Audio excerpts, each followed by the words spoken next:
अस्सलाम वालेकुम students, welcome to the study time. Physics के 9th क्लास फ़िज़िक्स के लेक्चर्स के सिलसिले में आज का हमारा टॉपिक है चैप्टर नंबर 4 का 4.7 कपल। तो इसके बारे में हम शुरू करते हैं। When a driver turns a vehicle he applies forces that produce a torque. This torque turns the steering wheel. These forces act on opposite sides of the steering wheel as shown in figure 4.24. तो सबसे पहले प्यारे बच्चों, आप इस जो है diagram इसकी तरफ ज़रा गौर करें। इसमें गाड़ी का एक स्टीयरिंग व्हील बना हुआ है। तो आप ज़रा अपने जहन में तसव्वुर लाएं, जब आप गाड़ी में बैठते हैं, ड्राइवर गाड़ी का स्टीयरिंग व्हील घुमाता है तो वो एक हाथ से नीचे की तरफ फोर्स लगाता है, तो उसी सेम टाइम वो दूसरे हाथ से ऊपर की तरफ फोर्स लगाता है। फोर्सेस दोनों एक जैसी होती हैं, डायरेक्शन एक की ऊपर की तरफ होती है और एक की नीचे की तरफ होती है, जिसकी वजह से वो स्टीयरिंग व्हील बड़ी आसानी के साथ घूमता है। और उसके घूमने की वजह से उसके घूमने की वजह जो है वो कपल है जो उसके स्टीयरिंग में पैदा होता है। तो यानी इससे साबित ये हुआ कि कपल वो फोर्स है, कपल वो चीज़ है जो कि दो अपोजिट फोर्सेस के अमल करने की वजह से पैदा होती है। दो अपोजिट फोर्सेस, मिसाल के तौर पे एक रस्सी है, आप कोई भी दो बच्चे उसको खींचते हैं, एक सिरे से, दूसरा दूसरे सिरे से, तो अगर एक जैसी फोर्स है तो वो रस्सी में कोई मूवमेंट नहीं होगी, क्योंकि दोनों अपोजिट फोर्स हैं और सेम लाइन में, सेम डायरेक्शन में, सेम उनका लाइन ऑफ एक्शन है, एक ही लाइन में वो अमल कर रही हैं। तो उस सिलसिले में ना वो लेफ़्ट को जाएगी रस्सी, ना राइट को जाएगी, जैसा कि रस्साकशी में होता है। लेकिन अगर लाइन ऑफ एक्शन मुख्तलिफ हो, यानी कि दोनों की डायरेक्शन उलट हो लेकिन एक ही लाइन पे ना हो, तो उस सूरत में फिर कपल पैदा होता है, जैसे कि ये स्टीयरिंग व्हील। इसकी दूसरी मिसाल आप नीचे की दी गई डायग्राम ये वाली देखें। इसमें ये टायर के नट खोलने के लिए जो मैकेनिक एक इंस्ट्रूमेंट इस्तेमाल करता है उसको डबल आर्म स्पैनर कहते हैं, यानी कि दो स्पैनर जुड़ के तो वो बना होता है। उसमें वो इसके पॉइंट ए के ऊपर की तरफ फोर्स लगाता है और उसी टाइम पे वो दूसरे हाथ से नीचे की तरफ फोर्स लगाता है, तो वो नट जितना मर्जी टाइट हो वो बड़े आराम से वो खुल जाता है, अदरवाइज़ वो मुश्किल से खुलेगा एक आर्म वाले स्पैनर से। तो जो ये दोनों फोर्सेस, अपोजिट फोर्सेस से जो इसमें जो मूवमेंट प्रोड्यूस हो रही है उसको हम कपल कहते हैं। यहाँ से आप देखिए, these two forces form a couple. ये जो अपोजिट डायरेक्शन में फोर्सेस अमल कर रही हैं, इनसे कपल पैदा होगा। इसकी जो प्रॉपर डेफिनेशन है वो मैं पढ़ता हूँ आपके लिए। A couple is formed by two unlike parallel forces of the same magnitude but not along the same line. तो जैसे आपने पढ़ा था, अनलाइक पैरेलल फोर्सेस होंगी तो पैरेलल, लेकिन वो उनकी डायरेक्शन एक नहीं होगी, अपोजिट डायरेक्शन में होगी। एक नीचे को होगी तो दूसरी ऊपर को होगी, उनकी मैग्नीट्यूड भी एक जैसी होगी। तो उस सूरत में उनसे जो टार्क पैदा होगा उसको हम कपल कहते हैं। कपल भी एक्चुअली एक टार्क ही है, लेकिन ये उस सूरत में पैदा होगा जब दो अपोजिट फोर्सेस जो हैं वो डिफरेंट लाइंस में अमल करेंगी। A double arm spanner is used to open a nut. ये उसी जो है गाड़ी के व्हील की एग्जांपल उन्होंने लिखी हुई है। डबल आर्म जो स्पैनर है वो नट ओपन के लिए इस्तेमाल होता है। Equal forces each of magnitude F are applied on ends A and B of a spanner in opposite direction. जो एक जैसी फोर्सेस हैं वो स्पैनर के दोनों एंड्स ए और बी के ऊपर अप्लाई की जाती है। These forces form a couple. जो ये फोर्सेस हैं, ये जो फोर्सेस हैं, ये इनसे कपल पैदा होता है। That turns the spanner about point O. जो ये जो पॉइंट ओ है इसके ऊपर इस स्पैनर को घुमाता है। The torques produced by both the forces of couple have the same direction. इस जो दोनों फोर्सेस से जो टार्क पैदा होता है उनकी डायरेक्शन एक ही होती है, यानी लेफ्ट हैंड वाले जो लेफ्ट हैंड से टार्क प्रोड्यूस हुआ है और राइट हैंड से जो टार्क प्रोड्यूस हुआ है, एक की क्लॉकवाइज है तो दूसरे की भी क्लॉकवाइज होगी, उनकी डायरेक्शन एक ही होगी। दस the total torque produced by the couple will be. अब जैसे टार्क का आपने पिछले टॉपिक में मैंने आपको बताया था, टार्क का जो फार्मूला है that is FL, force into length of the movement arm. तो इसमें दो टार्क्स हैं, यानी एक इस तरफ को टार्क होगा, ये O से B वाला, और एक राइट हैंड का जो टार्क है वो O से ए की तरफ। अब इन दोनों टास्क को अगर हम मैथमेटिकली कैलकुलेट करें तो फार्मूला अप्लाई करके तो आएगा फोर्स तो एक जैसी है, इधर भी एफ लग रही है, इधर भी एफ लग रही है, तो फोर्स इंटू ये वाला जो डिस्टेंस है ओ से ए तक, F into O A plus, अब एक टॉर्क ये हो गया, इसमें प्लस करेंगे ये वाला टॉर्क जो इस साइड पे अमल कर रहा है, एफ इंटू ओ बी। ठीक है स्टूडेंट्स, तो अब ये दोनों टॉर्क्स हैं जो इन दो फोर्सेस की वजह से पैदा हो रहे हैं। अब इस मैथमेटिकली इसमें से एफ कॉमन लेंगे तो ओ ए प्लस ओ बी हमारे पास आ जाएगा। अब ओ ए प्लस ओ बी आप इधर फिगर में देखें, O A plus O B तो that is equal to A B, वो टोटल इसकी जो डबल स्पैनर की लेंथ है उसके बराबर हो जाएगा।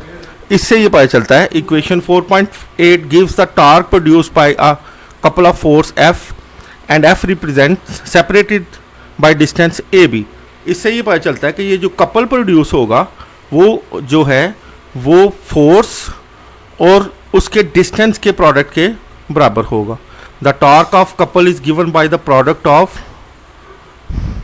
One of the two forces, यानी कि इसका अगर आपने कपल कैलकुलेट करना है तो वो कोई भी फोर्स ले लें, लेफ्ट वाली फोर्स ले लें, राइट वाली फोर्स ले लें, दोनों इक्वल हैं।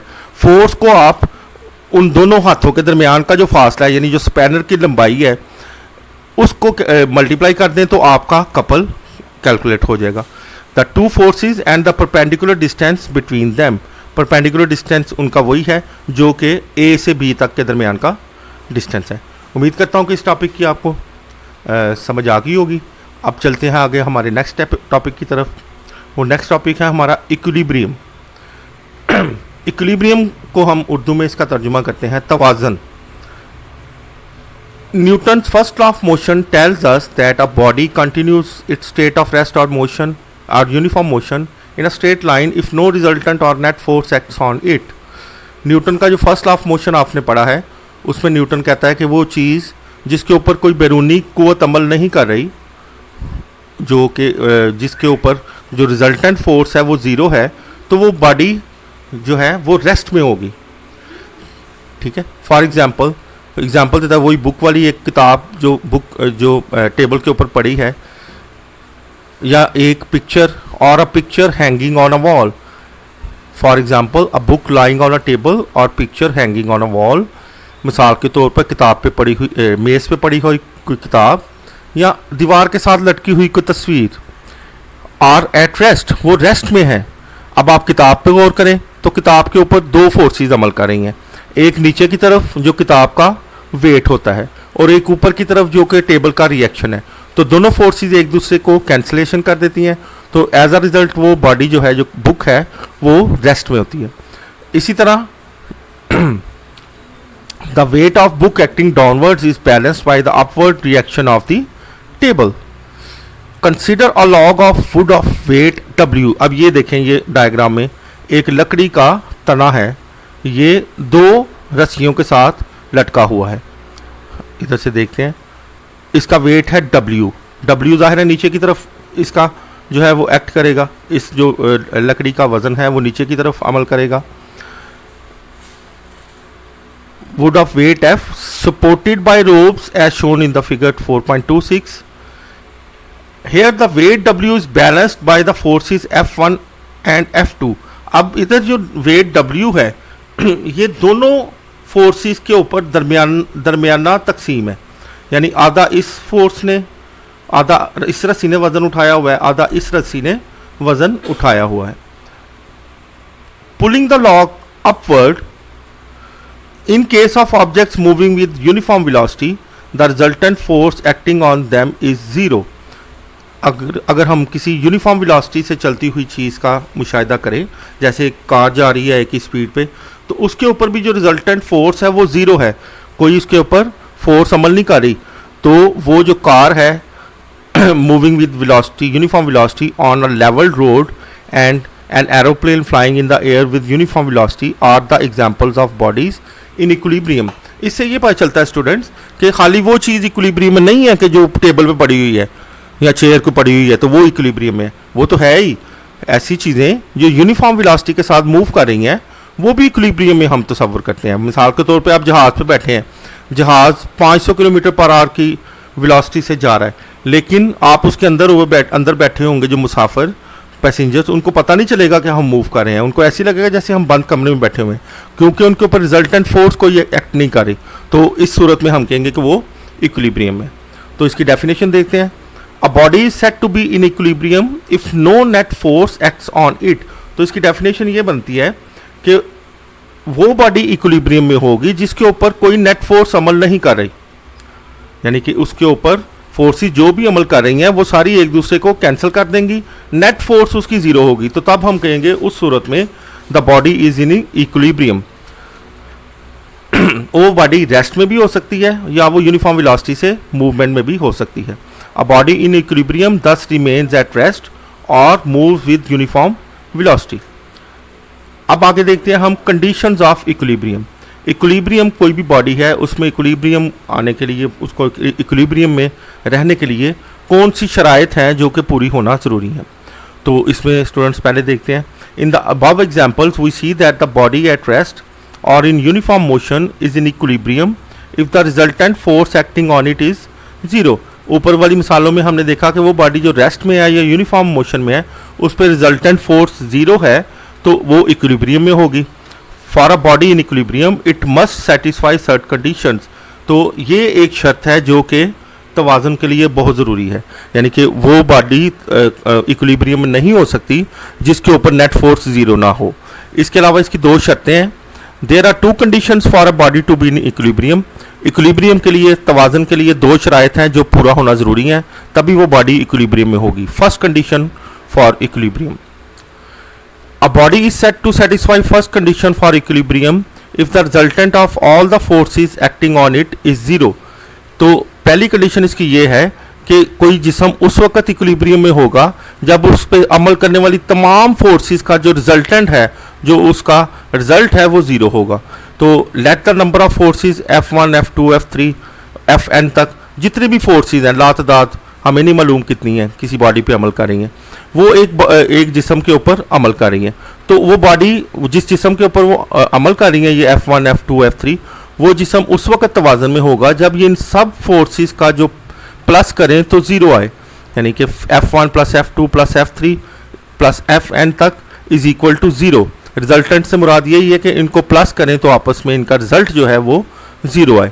अब इनको प्लस के लिए एक ये साइन यूज़ होता है, ये एक ग्रीक लेटर है, इसको सिग्मा पढ़ते हैं, sigma F is equal to zero. तो ये कंडीशन इसकी इक्विलिब्रियम की फर्स्ट कंडीशन है। अब आगे चलते हैं, page number 98। The first condition for equilibrium can also be stated in terms of X and Y components of the forces acting on the body as. यानी फर्स्ट कंडीशन को हमने ये पढ़ा कि जो भी उस बॉडी के ऊपर फोर्सेस अमल कर रही हैं उन सब का रिजल्टेंट ज़ीरो होना चाहिए। अब हमने पिछले लास्ट टॉपिक में आपने देखा पढ़ा कि फोर्सेस को दो कंपोनेंट्स में हम डिज़ोल्व कर सकते हैं, रेक्टेंगुलर कंपोनेंट्स में। वो एक उसको Fx बोलते हैं, एक Fy बोलते हैं। तो अगर हम उस सूरत में भी इसको देखें तो Fx तमाम को अगर प्लस करें तो वो ज़ीरो आना चाहिए। जो उसके y कंपोनेंट्स हैं F1y F2y प्लस F3, उन सब का मजमुआ भी ज़ीरो आना चाहिए। इसको दूसरी सूरत में हम प्लस को ये सिग्मा के निशान से भी जाहिर कर सकते हैं। इसको समेशन भी पढ़ते हैं, summation Fx is equal to zero होना चाहिए, summation Fy is equal to zero होना चाहिए। अब जो बॉडी इस कंडीशंस को, जिसमें ये तमाम जो रिजल्टेंट फोर्सेस हैं उनका रिजल्टेंट ज़ीरो होगा, वो बॉडी इक्विलिब्रियम में होगी। तो ये थी इक्विलिब्रियम की पहली कंडीशन। आगे इसकी एग्जांपल है, वो एक एग्जांपल देखते हैं। A block of weight 10 Newton is hanging through a cord as shown on a figure। अच्छा, ये एक आप तस्वीर देख रहे हैं, इसमें बनी हुई है। इसमें एक ये टुकड़ा है, ब्लॉक है बना हुआ, किसी भी चीज़ का, लकड़ी का कह लें, उसका वेट है 10 न्यूटन। तो वो एक रस्सी के साथ लटका हुआ है, एक डोरी के साथ लटका हुआ है। तो वो पूछ क्या रहा है, पूछ रहा है find the tension in the cord. उस कॉर्ड में, उस जो रस्सी है या डोरी है, उसमें टेंशन कितनी होगी। तो ऑब्वियसली बात है, जितना उसका वेट नीचे की तरफ वो लग रहा है, उसका रिएक्शन न्यूटन के कानून के मुताबिक वो जो डोरी है या रस्सी है, वो जो स्ट्रिंग है, वो ऊपर की तरफ उतनी ही फोर्स लगाएगी, तो वो बॉडी जो है वो फिर रेस्ट पे होगी, फिर वो बैलेंस होगी। तो 10 न्यूटन उसका वेट है, टेंशन भी ऑब्वियसली इसकी 10 न्यूटन ही होगी। तो इसको देखते हैं इन्होंने कैसे किया। Weight of block W 10 newton, tension in the cord T ये हमने फाइंड करनी है।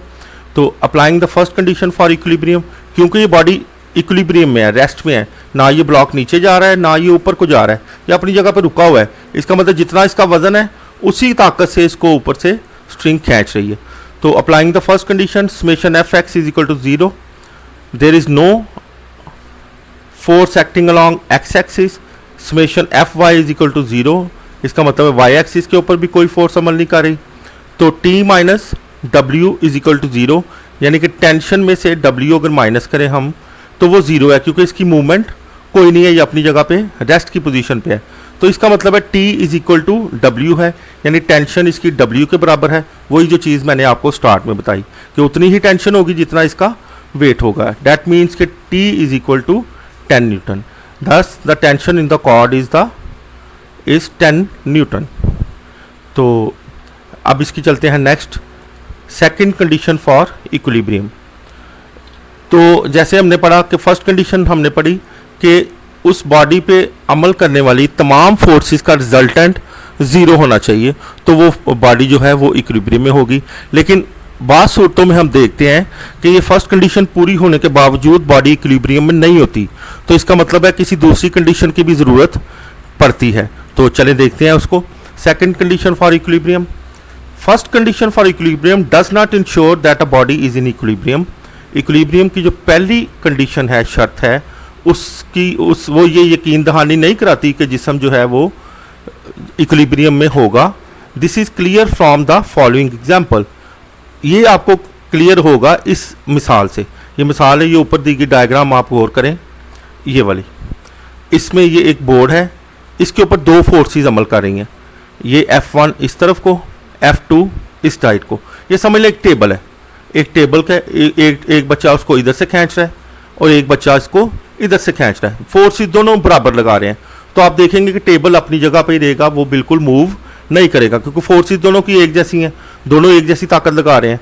तो इधर तो ये कंडीशन आपकी सेटिस्फाई हो गई, ये इस कंडीशन ने बता दिया कि अगर फोर्सेस बराबर हैं, रिजल्टेंट उनका 0 है, तो ये टेबल जो है वो इक्विलिब्रियम में होगा। अब अगर मिसाल के तौर पे आप नीचे वाली डायग्राम, ये बी वाली, इसको देखें, इसमें एक फोर्स इस पॉइंट पे लग रही है F1 इधर, और दूसरी फोर्स जो है वो इस पॉइंट पे लग रही है। अब इधर भी आप समझ लें कि दो बच्चे ही हैं जो इस टेबल को फोर्स लगा रहे हैं। तो ऐसी सूरत में चूंकि ये ऊपर वाली एग्जांपल में आपने देखा कि वो फोर्सेस की लाइन एक ही है, एक ही लाइन के ऊपर वो फोर्स अमल कर रही है। नीचे वाली एग्जांपल में अब फोर्स की लाइन चेंज हो गई है, ये ऊपर वाली लाइन अलहदा है, नीचे वाली लाइन अलहदा है। तो ऐसी सूरत में उसमें उस बॉडी में टॉर्क प्रोड्यूस हो जाएगा, वो रेस्ट में नहीं रहेगी, वो घूमना शुरू कर देगी। ठीक है, आइए इसको देखते हैं, पढ़ते हैं। Consider a body pulled by the forces F1 and F2 as shown in figure 4.30a। 4.430 की मिसाल दे रहा है कि दो फोर्सेस एक बॉडी को खींच रही हैं। The two forces are equal but opposite to each other. तो दोनों फोर्सेस बराबर हैं और एक दूसरे के ऑपोजिट हैं। Both are acting along the same line, दोनों एक ही लाइन में अमल कर रही हैं। Hence their resultant will be 0, इसलिए इनका जो रिजल्टेंट है वो 0 होगा। According to the first condition the body will be in equilibrium. अब फर्स्ट कंडीशन हमें ये बताती है कि अगर रिजल्टेंट 0 है तो बॉडी इक्विलिब्रियम में होगी। No shift the location of the forces, अब वही चीज़ जो मैंने आपको बताई है, अब वो फोर्सेस की जगह तब्दील कर दें आप, शिफ्ट द लोकेशन, उसकी जगह आप तब्दील करेंगे। In this situation the body is not in equilibrium, इस सिचुएशन में बॉडी इक्विलिब्रियम में नहीं होगी। Although the first condition for equilibrium is still satisfied, हालांकि इसकी पहली जो शर्त है इक्विलिब्रियम की कि दोनों फोर्स बराबर भी हैं और अपोजिट भी हैं, वो पूरी हो रही है, लेकिन स्टिल बॉडी जो है वो इक्विलिब्रियम में नहीं होगी। It is because the body has the tendency to rotate, ये इस वजह से है कि वो बॉडी जो है वो घूमने का असर उसमें पैदा हो जाएगा, उसमें घूमने की सलाहियत पैदा हो जाएगी। This situation demands another condition for equilibrium. इस सूरत हाल को देखते हुए एक और शर्त की ज़रूरत पड़ती है इक्विलिब्रियम के लिए। In addition to the first condition, पहली कंडीशन के साथ साथ this is called second condition for equilibrium. इसको इक्विलिब्रियम की सेकंड कंडीशन बोलते हैं। तो आइए देखते हैं वो सेकंड कंडीशन क्या है। According to this a body satisfies second condition for equilibrium when the resultant torque acting on it is zero. तो पहले हमने पढ़ा कि रिजल्टेंट, पहली कंडीशन थी कि रिजल्टेंट ऑफ फोर्सेस वो जीरो होना चाहिए। अब दूसरी कंडीशन ये आ गई कि जो टॉर्क की उस बॉडी में कोई भी प्रोड्यूस हो रहे हैं उन सब टॉर्क का रिजल्टेंट जीरो होना चाहिए। तो ये आप देखें मैथमेटिकली लिखा हुआ है समेशन टी, ये टी फॉर टॉर्क है। समेशन का मतलब तमाम टॉर्क्स को जमा करके जो है जो कि रिजल्टेंट, तो रिजल्टेंट टॉर्क इसका जीरो होना चाहिए, जिसकी वजह से वो बॉडी जो है वो इक्विलिब्रियम में होगी। ठीक है, तो इंशाल्लाह नेक्स्ट हम अगले टॉपिक में करेंगे। आपका बहुत शुक्रिया, थैंक यू।